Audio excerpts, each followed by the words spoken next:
Sekarang kita akan masuk ke bab 2, yaitu tentang derajat graf. Kita nanti akan melihat di sini sifat-sifat dari derajat graf dan teorema-teorema yang terkait dengannya.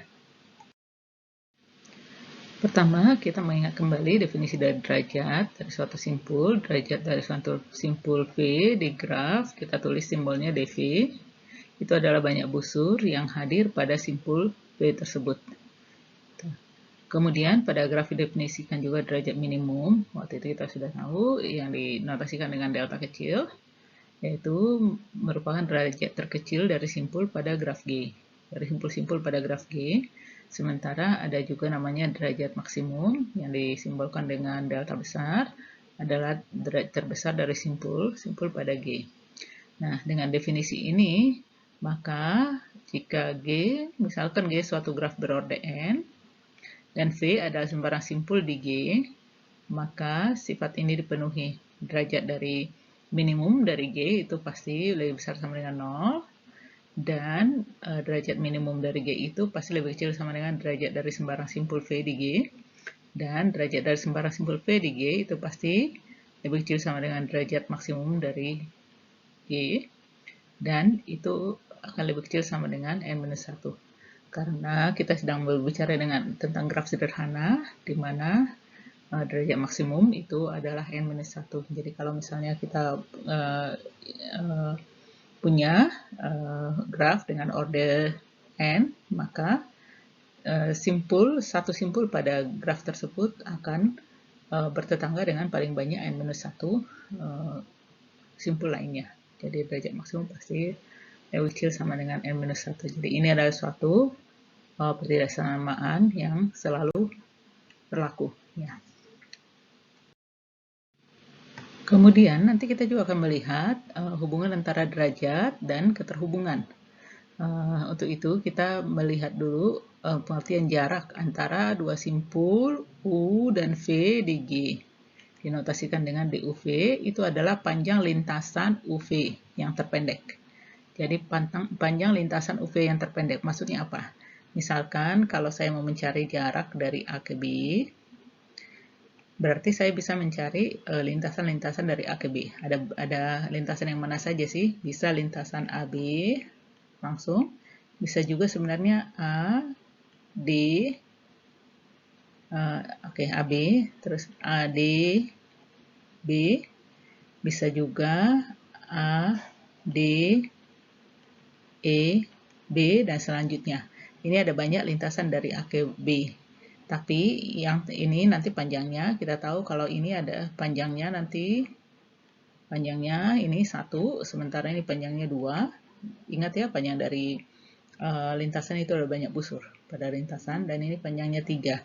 Maka nanti jarak antara AB itu atau DAB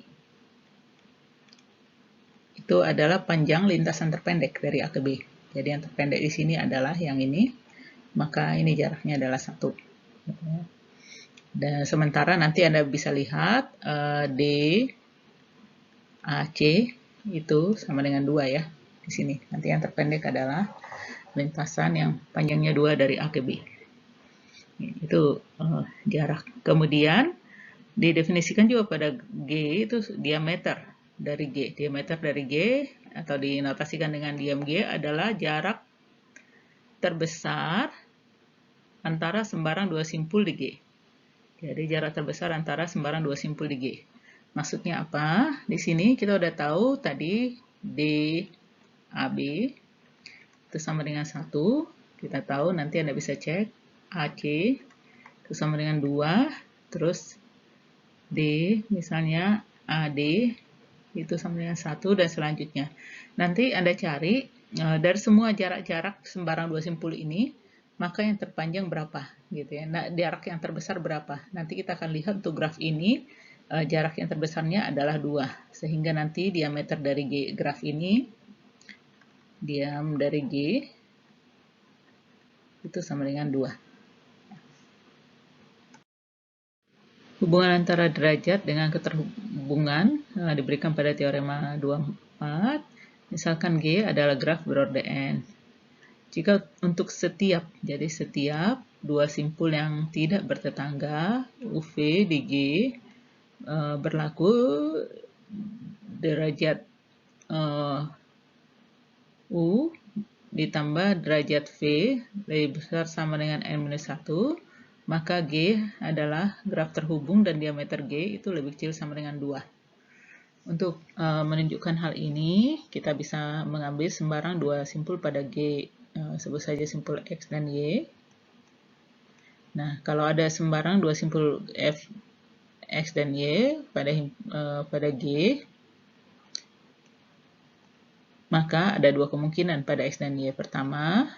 Yang pertama adalah XY bertetangga ya, atau ya bertetangga. Jadi XY elemen dari E.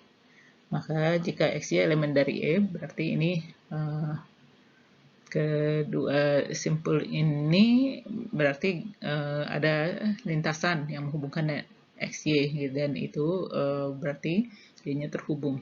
Yang kedua adalah XY bukan elemen dari E. Karena dia bukan elemen dari E, maka kedua graf ini maka berlaku yang di atas. D dari X ditambah D dari Y itu akan lebih besar sama dengan N-1. Untuk memenuhi ini, berarti akan ada suatu simpul W, kita sebut saja simpul W. Jadi kalau saya ilustrasikan di sini X, di sini simpul X, di sini simpul Y, maka pasti ada simpul W sehingga ini terjadi. Jika ini untuk memenuhi persamaan ini. Nah, kalau ini terjadi, jelas bahwa ada lintasan dari, jadi kalau ini terjadi, jelas ada lintasan dari X ke Y, dan nanti kita melihat di sini panjang lintasannya adalah 2, dan ini adalah nanti lintasan terpanjang pada G, sehingga diameternya adalah 2. Kemudian dari teorema 24 diperoleh akibat 25, jika G graf berorde N dengan derajat minimum dari G lebih besar sama dengan N-1/2, maka G pasti terhubung. Ini akibat dari teorema 34. Di sini kita ketika kita mengambil D untuk sembarang dua simpul, kita buat misalnya DU plus DV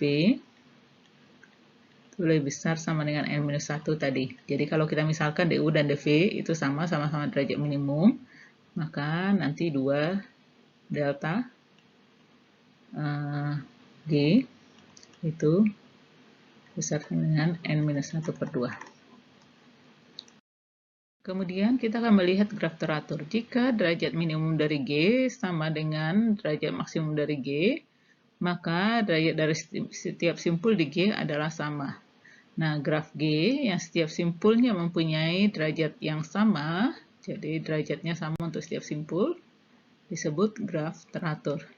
Contohnya ini adalah graf teratur, ini bukan graf teratur, dan ini adalah graf teratur. Jadi graf teratur ada graf yang yang derajat setiap simpulnya sama. Kemudian terkait dengan graf teratur diberikan teorema 26, misalkan R dan N bilangan bulat dengan R antara 0 dan N-1. R itu pasti antara 0 dengan N-1 ya, karena graf itu nanti derajatnya terkecil adalah, simpul dari graf itu derajatnya minimum paling kecil 0 dan paling banyak N-1. Terdapat graf teratur R, artinya graf teratur berderajat R berorde N, jika dan hanya jika setidaknya salah satu R dan N genap, atau N genap.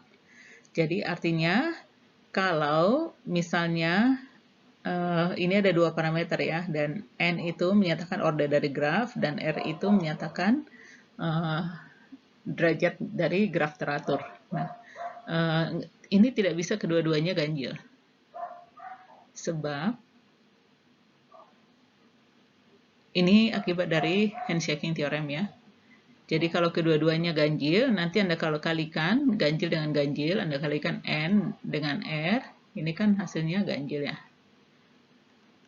ganjil. Jumlah ini adalah total derajatnya, dan Anda tahu bahwa teorema handshaking mengatakan banyak busur pada graf itu adalah jumlah derajat dari simpul-simpul pada graf tersebut dibagi 2. Nah, kalau ini nanti ganjil dibagi 2, ini kan hasilnya tidak bulat, jadi ini tidak bisa. Sehingga nanti salah satu N atau R itu harus genap, ya dua-duanya genap boleh. Sebagai contoh di sini, ini tadi kita berikan contoh dari graf teratur dalam kasus ini. Yang pertama ini, di sini dua-duanya genap ya, jadi banyak simpulnya genap dan derajatnya juga genap. Sementara yang ini banyak simpulnya genap, sementara derajatnya kita ini, kalau kita lihat derajatnya kan ada 3 ya, jadi ganjil. Jadi salah satu boleh ganjil tapi tidak bisa dua-duanya. Kemudian teorema 27 masih melihat terkait dengan graf teratur. Untuk setiap graf G dan setiap bilangan bulat R lebih besar sama dengan derajat terbesar dari G, ada graf H yang teratur R yang mengandung G sebagai subgraf terinduksi. Jadi artinya kalau kita punya suatu graf dengan derajat maksimumnya tertentu, maka pasti kita bisa menemukan supergraf teratur yang membuat graf tersebut. Itu yang dikatakan oleh teorema ini.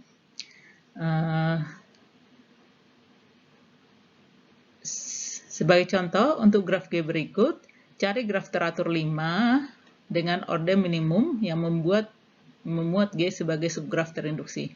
Jadi ini adalah G subgraf terinduksi. Terus Anda disuruh mencari graf H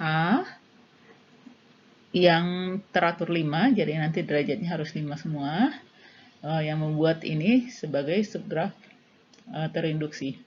Anda tahu dengan banyak simpul minimal ya, nanti Anda bisa mencari ini, bisa dilihat di buku. Selanjutnya kita akan melihat degree sequence atau barisan derajat dari graf G adalah barisan yang diperoleh dengan mendaftarkan derajat simpul-simpul dari G secara naik atau turun. Jadi nanti ada yang membuatnya tidak naik atau tidak turun gitu ya. Jadi bisa sama ya, jadi nggak harus naik, nggak harus turun. Jadi tidak naik atau tidak turun. Nanti ada buku yang menggunakan tidak naik, ada yang menggunakan tidak turun. Tapi di sini nanti kita menggunakan yang tidak turun. Sebagai contoh, tuliskan degree sequence dari graf pada gambar ini. Kalau kita punya gambar ini, misalnya gambar A, maka degree sequence-nya kalau kita buat turun, itu adalah mulai dari 4, yang ini 4, ini 4, terus ini ada 2, kemudian ini ada sebanyak 6 yang derajatnya 1, 1, 1, 1, 1, 1, 1, 2, 3, 4, 5, 6 ya. Ini adalah degree sequence dari graf A. Sementara degree sequence dari graf B ini adalah graf teratur dengan 5 simpul, maka degree sequence-nya adalah 4, 4, 4, 4, dan 4 ya. Kemudian kalau degree sequence dari graf C itu bisa kita buat, yang terbesar adalah ini. Itu adalah 7. Kemudian yang kedua di sini ada 5 ya. Di sini ada 4. Di sini ada 4. Kemudian di sini ada 3. Sini ada 1. Dan di sini ada 0. Kalau kita lihat banyak busurnya, simpulnya di sini adalah 5, 7. Ini apakah ini sudah 7? 1, 2, 3, 4, 5, 6, 7. Ya, ini adalah degree sequence-nya. Nah, kalau diberikan grafnya, dengan mudah kita bisa menemukan degree sequence-nya. Tinggal kita melihat derajat dari simpul, kita urutkan dari yang secara tidak naik ya. Nah, sekarang kalau diberikan sembarang barisan bilangan bulat, pertanyaannya apakah itu merepresentasikan suatu barisan derajat dari suatu graf. Sebagai contoh, kalau saya berikan barisan ini, apakah ini adalah suatu barisan derajat dari suatu graf? Mungkin Anda menduga, ya, bisa dilakukan karena ya, misalnya kita bisa buat graf ini yang derajatnya 2 semua, dan ini terdiri dari 6 simpul. Bisa kita buat misalnya graf lingkaran dengan 6 simpul ya, atau yang lain. Bisa kita tahu bahwa ini adalah degree sequence dari graf. Misalnya ini juga kita bisa tahu ini adalah degree sequence dari graf gitu ya. Kita bisa menemukan graf yang barisan derajatnya seperti ini. Kemudian, tapi kalau ditulis seperti ini, tidak selalu mudah untuk mengetahui apakah ini merupakan barisan atau degree sequence dari suatu graf.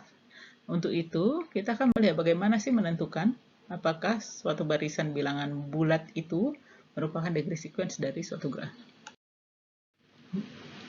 Nah, diberikan di sini suatu barisan berhingga dari bilangan bulat positif adalah grafis, nanti disebut grafis, jika barisan tersebut adalah degree sequence dari suatu graf. Jika barisan tersebut bukan degree sequence dari suatu graf, nanti kita sebut dia tidak grafis. Artinya, grafis artinya itu bisa merepresentasikan degree sequence dari suatu graf. Nah, untuk menentukan apakah, mencari tahu apakah suatu barisan bilangan bulat itu merupakan grafis atau tidak grafis, bisa kita menggunakan teorema 210. Teorema ini mengatakan barisan tidak naik S, D1, D2 sampai Dn, jadi ini kita buat tidak naik ya. Jadi diurutkan mulai yang besar. Dari bilangan bulat non-negatif, jadi ini hanya sembarang barisan dari bilangan bulat negatif yang diurutkan secara tidak naik, di mana D1 harus lebih besar sama dengan 1. Jadi yang paling depan ini harus lebih besar sama dengan 1. Adalah barisan ini nanti adalah grafis jika dan hanya jika barisan yang di bawah ini grafis. Nah, apa hubungannya barisan yang pertama dengan barisan yang kedua? Jadi barisan yang di atas dengan barisan yang di bawah. Jadi kalau ini tadi barisan S, ini kita sebut saja barisan S aksen, biar gampang kita menyebutnya.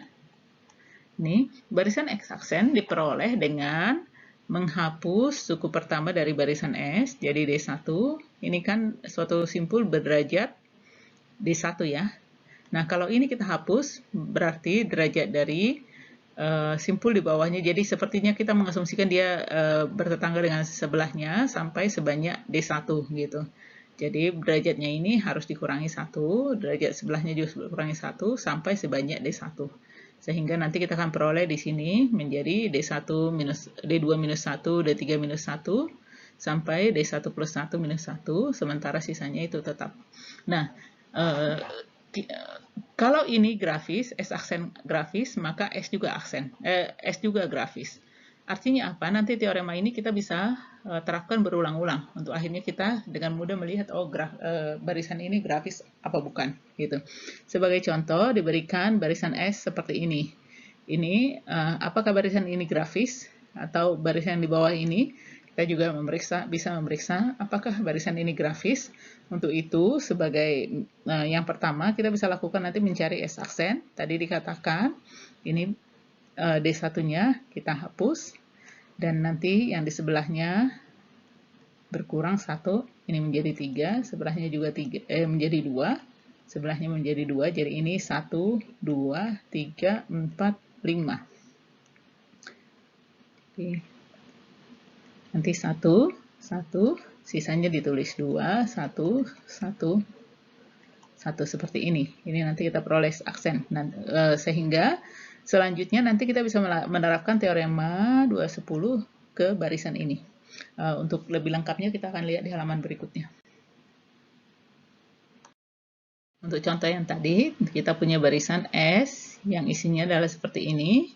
Kemudian kita menggunakan teorema 210 tadi.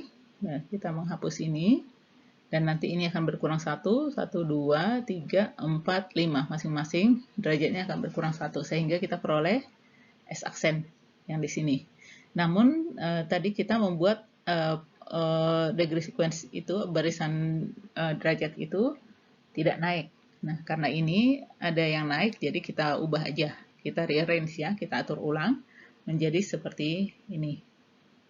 Kemudian untuk memeriksa apakah barisan ini grafis, kita lakukan. Terapkan teorema ini kembali. Di sini 3, kita menghapus 3.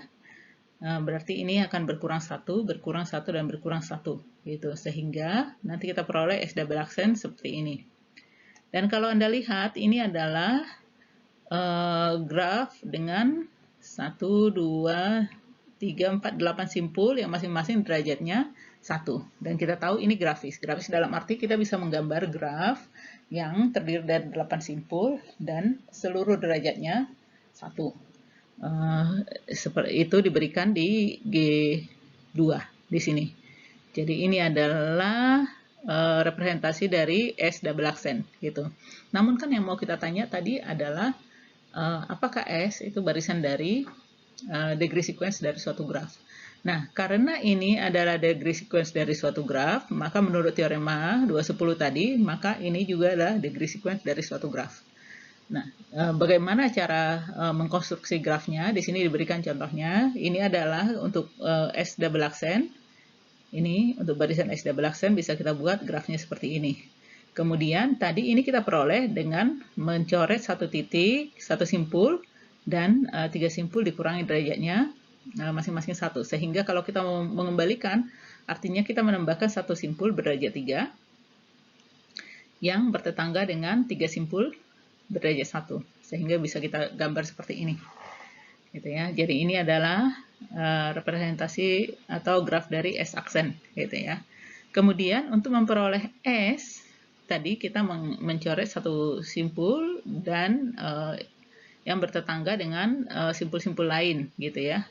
Seperti itu. Artinya kita menambahkan satu simpul yang berderajat 5, di mana dia harus membuat simpul lain ada yang berderajat 4. Jadi harus dia bertetangga dengan simpul yang di sini berderajat 3. Berarti bertetangga dengan ini. Kemudian dia juga bertetangga dengan simpul yang di sini berderajat 2. Berderajat 2 dan berderajat 2 ya, ada 3. Jadi kita harus membuat dia bertetangga dengan yang berderajat 2 dan nanti bertetangga dengan satu yang berderajat 2 seperti itu.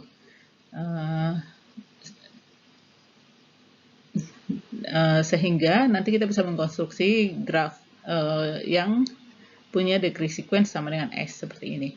Dan nanti Anda akan lihat ini tidak unik ya, karena kita bisa memilih menghubungkan dengan derajat dengan simpul yang mana.